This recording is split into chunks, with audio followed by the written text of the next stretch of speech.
სანდრო, ღმერთს ვერ სადაემალებ, ყველაფერს ხედავ. ოე, ეს თქვენი ხო არა? შენია ბიჭო? არა. რატო რა, ჯვარს არ ატარებ? რაღაცის თმას ვაპირებდი, ხელ ფიქრობ. მე კიდე შინაგანად ვბრძნო, ბერობა მინდა. მაგრამ მე თუ წავალ ამ გზაზე დარწმუნებული უნდა ვიყო, რომ შენ კარგად იქნება. მამა ჩემიც აქ არის და რა მე რო წავიდა, მე ესე ვერ მივატოვებ რა. სანდრო, შენ კი არა, თვითონ მიგატოვა. შენსავით ხო? სანდრო, გაიცანი ეს დედა ჩემია ნატალია, ეს სანდრო ჩემი უნდა. შენ ჩემთან არ იყავი სალონში? კეთი მოგავს. როგორ გინდა? ხობის დასანახად რო ცეკვაო, ეგ უკვე ბოზობა და შენ ვაფშე თავმოყარეობას უნდა კარგე თუ არც გქონია მანამდე.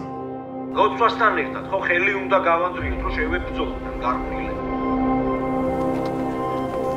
სანდრო, აღარ მოხვიდე. ჩვენი სამშობლო პირველ რიგში გვეკუთვნის ჩვენ, ქართველებს. შემოხედე კარგად, ფერიც არ გადავს. შედობა გაქვს? ამჯერადაც აღარ დამტოვა მარტო. ხო მე მგონია რომ მერთი მსჯის. იმიტომ რომ ბევრი ცუდი რაღაც გავაკეთე.